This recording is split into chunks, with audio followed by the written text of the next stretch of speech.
Hello friends, welcome to पढ़ाकू अड्डा। पढ़ाकू अड्डा में आप सभी का स्वागत है। मैं रोहित झा। आज की वीडियो में डिस्कस करने वाले हैं China objects to India's revised FDI policy. India को अपनी एफडीआई पॉलिसी क्यों रिवाइज करने की जरूरत पड़ी और चाइना को इससे क्या प्रॉब्लम हुई और चाइना ने क्या ऑब्जेक्शन क्रिएट किए हैं, ये सारी चीजें हम इस वीडियो में डिस्कस करेंगे। आगे बढ़ने से पहले आप लोगों से एक रिक्वेस्ट कि आपने अगर अभी तक हमारे चैनल को इंस्टाग्राम और टेलीग्राम पे फॉलो नहीं किया है तो प्लीज इंस्टाग्राम और टेलीग्राम पे जाइए और हमें इन दोनों आईडीज पे फॉलो कीजिए। व्हाट वी विल डिस्कस, हम क्या क्या डिस्कस करेंगे, स्टेप बाय स्टेप हम सारी चीजों को डिस्कस करेंगे। फर्स्ट थिंग कि China central bank buys 1% stake in HDFC. China की जो सेंट्रल बैंक है उसने 1% का जो स्टैक खरीदा एचडीएफसी में, वो इंसिडेंट हम डिस्कस करेंगे। India changes in FDI policy, India ने एफडीआई पॉलिसी में क्या क्या चेंजेस किए, क्यों जरूरत पड़ी इंडिया को, एंड चाइना का क्या ऑब्जेक्शन है, चाइना को इससे क्या प्रॉब्लम हुई। ये तीनों चीजें हम जो है स्टेप बाय स्टेप हम इस वीडियो में डिस्कस करने वाले हैं। सबसे पहली चीज हम पहले डिस्कस करते हैं। China central bank buys 1% stake in HDFC. China की जो सेंट्रल बैंक है, पीपल्स बैंक ऑफ चाइना, उसने एचडीएफसी लिमिटेड में, फर्स्ट थिंग याद रखिएगा, कंफ्यूज नहीं होइएगा। चाइना की जो पीपल्स बैंक ऑफ चाइना है सेंट्रल बैंक, उसने एचडीएफसी लिमिटेड में का जो है 1% शेयर जो है ऑलमोस्ट 1.01% जो है शेयर खरीद लिया है। ठीक है, उसने ऑलमोस्ट 1.75 करोड़ शेयर खरीदे हैं। और ये चीज इस वक्त में हुई है जब एचडीएफसी के जो शेयर हैं ऑलमोस्ट 41% डाउन हो चुके हैं compare to February first week. अगर हम कंपेयर करेंगे तो 41% शेयर डाउन हुए और उसी बीच जो है पीपल्स बैंक ऑफ चाइना ने जो है 1.75 करोड़ शेयर खरीद लिए और ऑलमोस्ट जो है ये एचडीएफसी लिमिटेड के 1.01% है। This is whole news. Okay, अब जब चाइना ने कि जो बैंक है सेंट्रल बैंक, जब इसने इस तरीके से शेयर खरीदे तो इंडिया को, जो इंडियन गवर्नमेंट को सबसे ज्यादा प्रॉब्लम हुई कि एक मन में डाउट आया कि कहीं ऐसा ना हो कि चाइना जो है अभी मार्केट डाउन है और इंडिया के मार्केट को कहीं ना कहीं ओवरटेक कर ले। इंडिया की जो फर्म्स हैं, प्राइवेट कंपनीज हैं, उसको कहीं ना कहीं ओवरटेक करने का डर है। अभी क्या है, 1% खरीदा है। अगर सपोज दैट ये नंबर ऑफ परसेंटेज ज्यादा हो जाएंगे तो कहीं ना कहीं जो है पीपल्स बैंक की जो है बात माननी पड़ेगी एचडीएफसी लिमिटेड को। ओके, आपको पता है कि शेयर नंबर जैसे जैसे बढ़ते हैं तो उस तरीके से उस कंपनी में जो है उस पर्टिकुलर पर्सन का जो इम्पैक्ट भी बढ़ना शुरू हो जाता है। ओके, अभी इंडिया में इन्वेस्टमेंट किस तरीके से कर सकते हैं? इंडिया में बेसिकली इन्वेस्टमेंट के दो तरीके, एक तो एफपीआई है, फॉरेन पोर्टफोलियो इन्वेस्टमेंट होता है, और दूसरा है FDI, foreign direct investment. Foreign portfolio investment में क्या होता है, जब इन्वेस्टमेंट जो है 10% से कम होती है, लेस देन 10% होती है, तो उस समय क्या होता है कि फॉरेन पोर्टफोलियो इन्वेस्टमेंट होती है और उसको जो है सेबी मॉनिटर करता है। कौन मॉनिटर करता है? सेबी करता है।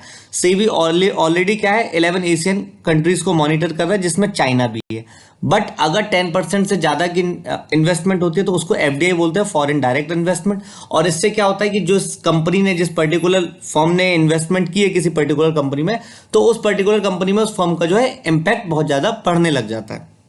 ओके, और दूसरा डिफरेंस क्या है, एफपीआई जो है वो कुछ टेम्पररी बेसिस के लिए होते हैं, मतलब 2 या 3 साल के लिए किसी कंपनी ने शेयर खरीदे किसी कंपनी में और वो क्या करती है 2-3 साल बाद जो शेयर को बेच के चली जाती है, उसको वो अपना प्रॉफिट अर्न करके निकल जाती है। ओके, पर एफडीआई में क्या होता है, एफडीआई में जब मान लीजिए कि कोई एक कंपनी जो है वो बी कंपनी में एफडीआई लगा रही है, फॉरेन डायरेक्ट इन्वेस्टमेंट लगा रही है, इसके 10% से ज्यादा, सपोज दैट 15% शेयर खरीद लिया उसने, तो इस समय क्या होता है कि वो सिर्फ ना केवल पैसा नहीं लगाते, पैसा के साथ साथ वो अपनी टेक्नोलॉजी लेके भी आते हैं और एक्सपर्टीज भी लगाते हैं, और उनका जो है इस बी कंपनी में जो है ए का जो है इम्पैक्ट भी बढ़ जाएगा।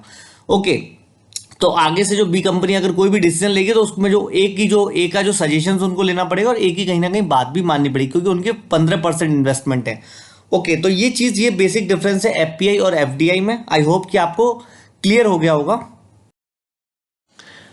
अब सेकंड चीज क्या हुई, जैसे ही इंडियन गवर्नमेंट ने देखा कि चाइना जो है इस तरीके से इंडिया में इन्वेस्ट कर रहा है और उनको मन में डाउट आया कि कहीं इंडिया का मार्केट ओवरटेक ना करे, तो इंडिया ने क्या किया, इंडिया ने जो अपनी FDI policy, foreign direct investment policy, उसमें कुछ चेंजेस किए। क्या चेंजेस किए, तो आपने देख सकते हैं कि सरकार का एक ऑफिशियल नोटिफिकेशन 18 अप्रैल का ये ऑफिशियल नोटिफिकेशन, और सरकार ने प्रॉपर्ली मेंशन किया है कि कोविड-19 महामारी के कारण भारत में कोई भी एक अवसरवादी अधिग्रहण ना हो। अवसरवादी अधिग्रहण का मतलब होता है कि एकदम मतलब मौका मिला और कोई कंपनी ओवरटेक कर ले, तो इस तरीके के चीज को रोकने के लिए जो उन्होंने अपनी एफडीआई नीति में चेंजेस किए हैं। तो उन्होंने 2 चीजें यहाँ पे एक्सप्लेन की कि पहली, अभी प्रेजेंट कंडीशन क्या थी, प्रेजेंट कंडीशन में क्या था कि क्लियरली मेंशन था कि बांग्लादेश और पाकिस्तान को छोड़ के कोई भी कंट्री, बांग्लादेश और पाकिस्तान को छोड़कर XYZ कोई भी कंपनी इंडिया में डायरेक्ट इन्वेस्टमेंट कर सकती है उन फील्ड्स को छोड़ के जहां पे जो है रिस्ट्रिक्शंस है, जैसे कि गवर्नमेंट की रिस्ट्रिक्शंस हैं, आप डिफेंस में या फिर एटॉमिक एनर्जी में विदेश में विदेशी निवेश नहीं कर सकते। मतलब एटॉमिक एनर्जी और जो इंडिया की जो डिफेंस वाली है या स्पेस की चीजें, वहां पे डायरेक्ट इन्वेस्टमेंट मना है, बट उसको छोड़ के बाकी सारी जगह पे कोई भी कंट्री जो है इन्वेस्टमेंट कर सकते हैं, सिर्फ इंडिया और बांग्लादेश को, पाकिस्तान और बांग्लादेश को, पाकिस्तान और बांग्लादेश को कोई भी अगर इन्वेस्टमेंट करनी है तो उसमें जो है गवर्नमेंट की परमिशन लेनी ही लेनी पड़ेगी। बिना गवर्नमेंट की परमिशन के वो इन्वेस्टमेंट कर ही नहीं सकते। अभी जो रिसेंट चेंजेस हुए उसमें क्या चेंजेस हुए कि इंडियन गवर्नमेंट ने बोला है कि कोई भी कंट्री इंडिया में डायरेक्ट इन्वेस्टमेंट कर सकती है उन फील्ड्स को छोड़ के जिसमें गवर्नमेंट की रिस्ट्रिक्शंस है, जैसे कि डिफेंस, स्पेस और एटॉमिक एनर्जी। इन सब में क्या है, गवर्नमेंट की रिस्ट्रिक्शंस है, इनको छोड़ के कोई भी कंट्री जो है इंडिया में डायरेक्ट इन्वेस्टमेंट कर सकती है। और उन कंट्री पर, वो कंट्रीज जो कि इंडिया के साथ बॉर्डर शेयर करती है, वो कंट्रीज जो इंडिया के साथ बॉर्डर शेयर करती हैं, वो कंपनी इंडिया में डायरेक्ट इन्वेस्टमेंट नहीं कर सकते, उनको गवर्नमेंट की परमिशन लेनी पड़ेगी। तो इंडिया के साथ कौन कौन सी कंट्रीज बॉर्डर शेयर करती है, जैसे कि बांग्लादेश इंडिया के साथ एक कंट्री है जो बॉर्डर शेयर करती है, चाइना शेयर करती है, पाकिस्तान शेयर करती है, अफगानिस्तान शेयर करती है, म्यांमार करती है, नेपाल करती है, भूटान करती है। आप देख सकते हैं इतनी सारी कंट्रीज जो हैं इंडिया के साथ बॉर्डर शेयर करती है। तो इंडिया को जो सबसे ज्यादा प्रॉब्लम है वो चाइना से ही है। इंडिया ने सिर्फ चाइना को डायरेक्टली जो है सीधे सीधे चाइना को मार्क नहीं कर सकता, कि जैसे पाकिस्तान और बांग्लादेश तो चलो छोटी कंट्रीज है, उससे ज्यादा इंडिया को प्रॉब्लम नहीं होगी, बट अगर वो चाइना को डायरेक्टली मार्क करके बोल देता कि चाइना इंडिया में डायरेक्टली इन्वेस्टमेंट नहीं कर सकता, बाकी सारी दुनिया की कंट्रीज कर सकती हैं, तो इससे क्या है, माहौल बिगड़ता कहीं ना कहीं। और आपको भी पता है कि कहीं ना कहीं हम चाइना के एफडीआई पे डिपेंड तो बहुत ज्यादा है। ओके, यूएन की एक रिपोर्ट के अकॉर्डिंग जो है इंडिया टॉप 10 एफडीआई रिसिप्ट में है। इंडिया में सबसे ज्यादा जो है टॉप 10 इंडिया में रिसिप्ट, ये क्या कहते हैं, एफडीआई आती है। तो हमको चाइना पे डिपेंड तो हम बहुत ज्यादा हैं। और अगर इस तरीके से हम चाइना को स्पेशली मार्क कर देते इस टाइम के लिए, तो कहीं ना कहीं चाइना को बुरा लगता। तो हमने क्या किया, हमने बोल दिया कि इंडिया की जो बॉर्डर शेयर कंट्रीज हैं वो डायरेक्ट इन्वेस्टमेंट नहीं कर सकती हैं, बाकी सारी कंट्रीज जो डायरेक्ट इन्वेस्टमेंट कर सकती हैं। ओके, तो इससे क्या है, देखिए इससे दो इंपैक्ट तो पड़ने वाली हैं। इंडिया इससे क्या क्या दो इंपैक्ट पड़ने वाले हैं कि ग्रीनफील्ड इन्वेस्टमेंट जो है इंडिया की, उसमें प्रॉब्लम आएगी, और ब्राउनफील्ड इन्वेस्टमेंट उसमें भी प्रॉब्लम आएगी। अब ग्रीनफील्ड और ब्राउनफील्ड इन्वेस्टमेंट होती क्या है, तो ग्रीनफील्ड इन्वेस्टमेंट का मतलब होता है कि कोई भी स्टार्टअप जो है, कोई भी स्टार्टअप में जो इनिशियल अमाउंट जो लगता है उसको बोलते हैं greenfield investment. Okay, and brownfield investment का मतलब होता है कि कोई भी कंपनी अगर सेटअप हो गई है और उसमें अगर बाहर से पैसा लग रहा है तो उसको बोलते हैं ब्राउनफील्ड इन्वेस्टमेंट। ओके, तो क्या होता है कि ग्रीनफील्ड इन्वेस्टमेंट में तो बहुत ज्यादा भी हम लोग चाइना पे डिपेंड है, क्योंकि आपको पता है मेक इन इंडिया के तहत जितने भी न्यू फर्म्स शुरू हो रहे हैं, जितने भी आईटी स्टार्टअप शुरू हो, उसमें चाइना का बहुत ज्यादा पैसा लग रहा है। ओके, तो इससे क्या है कि यहाँ पे जो है फॉरेन ट्रेड आना थोड़ा सा यहाँ पे जो है डिले हो सकता है फॉरेन ट्रेड की वजह से। अभी जब गवर्नमेंट ने ये गवर्नमेंट ने रिस्ट्रिक्शंस लगाई, तो चाइना को जो इन्वेस्ट करने में प्रॉब्लम हो रही है, चाइना को इन्वेस्ट करने में प्रॉब्लम हो रही है, तो चाइना ने इसका अपोज किया। और चाइना के मिस्टर जी रोंग, जो कि चाइनीज एम्बेसी के स्पोक पर्सन है, इंडिया में चाइनीज एम्बेसी के spoke person mister Ji Rong ने क्या किया है, इन्होंने अभी रिसेंटली बोला, additional barrier set up by Indian side of for investment from specific countries violate WTO's principle for non discrimination and go against the general trend of liberalization and facilitation of trade and investment।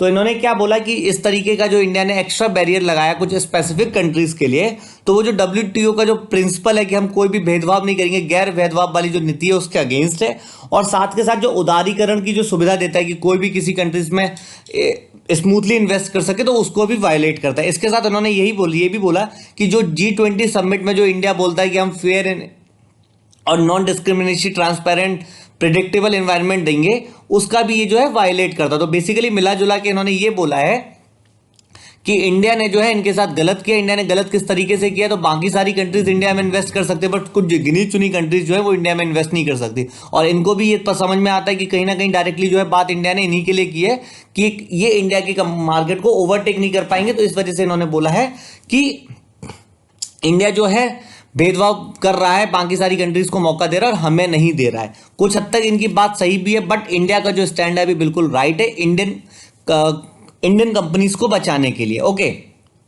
ये था आज का पूरा analysis. I hope कि आपको analysis पसंद आया हो। आपके क्या पॉइंट्स ऑफ व्यू हैं, आप बिल्कुल जो है कमेंट सेक्शन में हमें बता सकते हैं।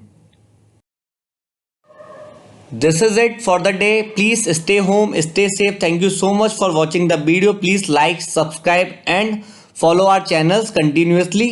बने रहिए हमारे साथ. मिलते हैं अगले वीडियो में किसी अगले अच्छे टॉपिक के साथ. जय हिंद.